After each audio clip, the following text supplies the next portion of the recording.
بسم اللہ الرحمن الرحیم۔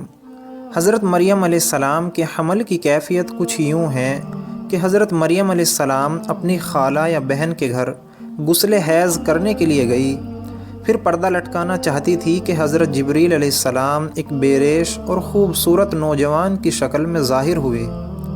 حضرت مریم علیہ السلام نے دیکھا کہ یہ نامحرم میری طرف متوجہ ہے، تو حضرت مریم علیہ السلام نے اس سے فرمایا، میں پناہ مانگتی ہوں تجھ سے ساتھ اللہ کے، اگر تو پرہیزگار ہے۔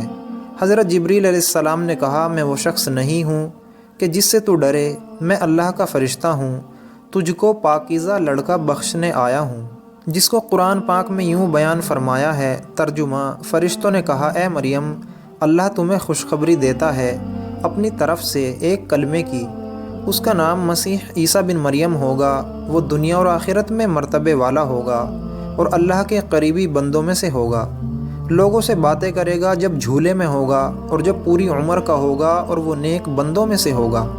حضرت مریم علیہ السلام نے جواب دیا، میرا بیٹا کیسے ہوگا؟ مجھے کسی بشر نے ہاتھ نہیں لگایا اور میں بدکار عورت بھی نہیں ہوں۔ حضرت جبریل علیہ السلام نے کہا، تیرا کہنا صحیح ہے، لیکن تیرے اللہ نے فرمایا ہے کہ میرے لیے بغیر باپ کے بیٹا دینا آسان ہے، جس کو قرآن پاک نے اس طرح بیان فرمایا ہے۔ ترجمہ: مریم نے کہا، اے میرے پیارے رب، میرے یہاں لڑکا کیسے ہوگا جب کسی مرد نے مجھے ہاتھ تک نہیں لگایا؟ اللہ نے فرمایا، اسی طرح اللہ پیدا کرتا ہے جو چاہتا ہے، جب وہ کسی کام کا فیصلہ کر لیتا ہے اس کو کہتا ہے ہو جا، بس وہ ہو جاتا ہے۔ حضرت مریم علیہ السلام کو اسی وقت اتنی بڑی بشارت دی گئی کہ وہ نبی ہوگا، بنی اسرائیل اور تورات و انجیل کا عالم ہوگا، اور وہ بڑے موضوع والا ہوگا، جس کو قرآن پاک میں یوں بیان فرمایا ہے۔ ترجمہ: اور اللہ اس کو کتاب اور حکمت اور تورات و انجیل سکھائے گا، اور رسول ہوں گے بنی اسرائیل کی طرف۔ حضرت عیسیٰ علیہ السلام کی پیدائش، غرض یہ کہ تمام بشارتوں کے بعد حضرت جبریل علیہ السلام نے حضرت مریم علیہ السلام کے گریبان میں روح مبارک کو پھونک دیا، جس سے فی الزور حمل رہ گیا۔ حضرت مریم علیہ السلام فرمایا کرتی کہ دوران حمل تنہائی میں حضرت عیسیٰ علیہ السلام مجھ سے باتیں کرتے تھے اور مجمع میں خدا کی تسبیح بیان کرتے تھے، حالانکہ آپ علیہ السلام ابھی پیٹ میں تھے۔ حضرت مریم علیہ السلام اور آپ کی خالہ صاحبہ جب آپس میں ملاقات کرتی تھی تو ایسا معلوم ہوتا تھا کہ خالہ کے پیٹ کا بچہ یعنی حضرت یحییٰ علیہ السلام بھانجی کے بچے یعنی حضرت عیسیٰ علیہ السلام کی طرف جھکتا ہے، یعنی سلام کرتا ہے۔ یوسف نجار جو بی بی مریم علیہ السلام کے ماموں کا بیٹا تھا، وہ بیت المقدس میں عبادت کرتا رہتا تھا اور کبھی کبھی حضرت مریم علیہ السلام کو خالہ کے پاس پہنچاتا تھا۔ جب حمل کی حالت سے آگاہ ہوا تو اس نے بھی تحقیقات کی، تو حضرت مریم علیہ السلام نے تمام واقعہ بیان کر دیا۔ جب ولادت کا وقت آ گیا، حضرت مریم علیہ السلام کو قدرتی ندا ہوئی، اس شہر سے باہر چلی جاؤ، اگر تیری قوم تجھ کو اس کی وجہ پر دیکھے گی تو تجھ کو اور تیرے فرزند کو قتل کر ڈالے گی۔ حضرت مریم علیہ السلام مع یوسف نجار بیت المقدس روانہ ہو گئی۔ حضرت جبریل علیہ السلام ان کے رہبر تھے۔ جب 2 فرسنگ راہ قطع کی تو بیت اللہ میں پہنچے، وہاں بشدت سواری سے اترے اور پشت مبارک ایک خشک خرمے سے لگا بیٹھی۔ تفسیر حقانی میں ہے کہ ایک پرانا مکان تھا جس میں خشک کھجور کا ایک درخت تھا، جس سے ٹیک لگایا، پھر بغیر تکلیف کے حضرت عیسیٰ علیہ السلام پیدا ہوئے۔ اس وقت حضرت مریم علیہ السلام نے عرض کیا کہ اے کاش میں اس حال سے پہلے ہی مر جاتی اور نسیہ منسیہ ہو جاتی۔ حق تعالیٰ نے ملائکہ کو بھیجا اور اپنے فضل و کرم سے وہیں ان کے پاؤں کے نیچے سے ایک پانی کا چشمہ ظاہر کر دیا۔ ملائکہ نے حضرت عیسیٰ علیہ السلام کو غسل دیا اور حضرت جبریل علیہ السلام بحکم رب خلیل ندا دی کہ اے مریم، غمگین مت ہو، اللہ نے تیرے لیے نہر جاری کی ہے اور خشک درخت کو سرسبز کیا ہے، اب تو خرمے کی شاخ کو ہلا، وہ تجھ پر تازہ خرمے، تو تازہ خرمے کھاؤ اور پانی پی اور بیٹے کے دیدار سے آنکھیں ٹھنڈی کر۔ حضرت مریم علیہ السلام نے کہا، اگر لوگ مجھ سے پوچھیں گے کہ یہ بچہ کہاں سے لائی ہے تو میں کیا جواب دوں گی؟ حضرت جبریل علیہ السلام نے کہا، اگر تو کسی کو دیکھے تو اشارے سے کہہ دینا کہ میں نے خدا کے لیے روزہ نظر کیا ہے، کسی بنی آدم سے بات نہ کروں گی۔ اس زمانے میں کھانے اور پینے کے علاوہ باتوں سے بھی روزہ ہوتا تھا۔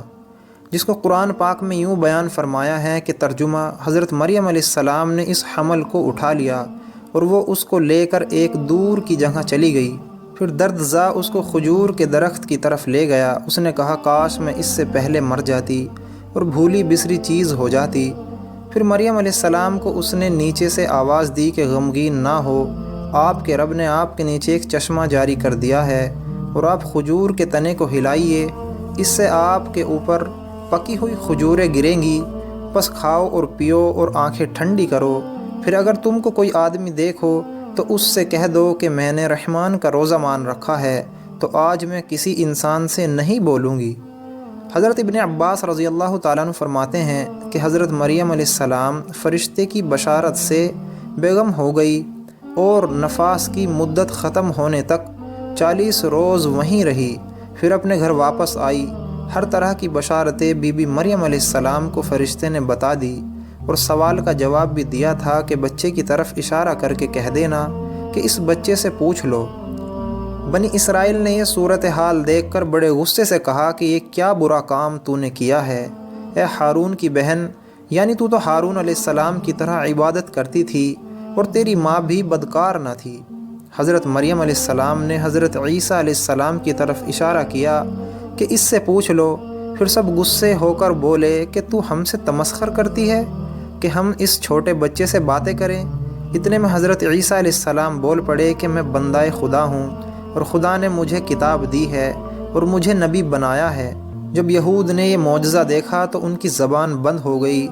چنانچہ ارشاد ہے، ترجمہ اس کو گود میں لیے ہوئے اپنی قوم کے پاس آئے لوگوں نے کہا، اے مریم تو نے تو بڑا طوفان کر ڈالا۔ اے ہارون کی بہن، تمہارا باپ کوئی برا آدمی تھا اور نہ تمہاری ماں بدکار تھی۔ کہ مریم علیہ السلام نے اس بچے کی طرف اشارہ کیا۔ لوگوں نے کہا کہ ہم اس سے کیسے بات کریں گے جو کہ گود میں بچہ ہے۔ بچہ بولا، میں اللہ کا بندہ ہوں، اس نے مجھے کتاب دی اور مجھ کو نبی بنایا ہے۔ معارف القرآن میں ہے کہ جس وقت خاندان کے لوگوں نے حضرت مریم علیہ السلام کو ملامت کرنا شروع کر دیا اور عیسیٰ علیہ السلام اس وقت دودھ پی رہے تھے، جب انہوں نے یہ سنا تو دودھ چھوڑ دیا اور اپنی بائیں کروٹ پر سہارا لے کر ان کی طرف متوجہ ہوئے اور انگشت شہادت سے اشارہ کرتے ہوئے کہا، میں خدا کا بندہ ہوں۔ اس سے پہلے ہی لفظ میں حضرت عیسیٰ علیہ السلام نے اس غلط فہمی کو دور کر دیا کہ اگرچہ میری پیدائش ایک معجزانہ انداز سے ہوئی ہے مگر خدا کا بندہ ہوں، تاکہ لوگ میری پرستش میں مبتلا نہ ہو جائیں۔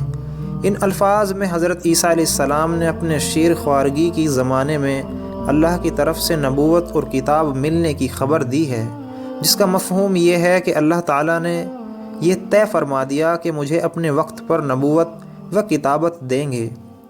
یہ بالکل ایسا ہے جیسا کہ رسول اللہ صلی اللہ علیہ وسلم نے فرمایا کہ مجھے نبوت اس وقت عطا کر دی گئی تھی کہ جب حضرت آدم علیہ السلام بھی پیدا نہیں ہوئے تھے، ان کا خمیر تیار ہو رہا تھا۔ اس کا مطلب ظاہر ہے کہ اس کے سوا نہیں کہ عطائے نبوت وعدہ جو حضور صلی اللہ علیہ وسلم کے لیے قطعی یقینی تھا، یہاں بھی اسی کو عطائے نبوت کے لفظ سے ماضی سے تعبیر کر دیا گیا ہے۔ عطائے نبوت کا اظہار کرنے سے ان لوگوں کی بدگمانی رفع کر دی گئی کہ میری والدہ پر بدکاری کا الزام لگانا سراسر غلط ہے، کہ میرا نبی ہونا اور مجھے رسالت کا ملنا اس کی دلیل ہے کہ میری پیدائش میں کسی گناہ کا دخل نہیں ہو سکتا۔ دوستو، یہ تھی آج کی ہماری معلوماتی ویڈیو، جس میں ہم نے بتایا کہ مریم علیہ السلام کے حضرت عیسیٰ علیہ السلام اللہ تبارک و تعالیٰ نے اپنی قدرت کاملہ سے بغیر باپ کے کیسا پیدا کیے۔ دوستو، ویڈیو پسند آئے تو لائک، کمنٹ اور شیئر ضرور کریں۔ تمام دوست احباب سے گزارش ہے کہ ہمارے چینل کو سبسکرائب ضرور کریں۔ جزاک اللہ۔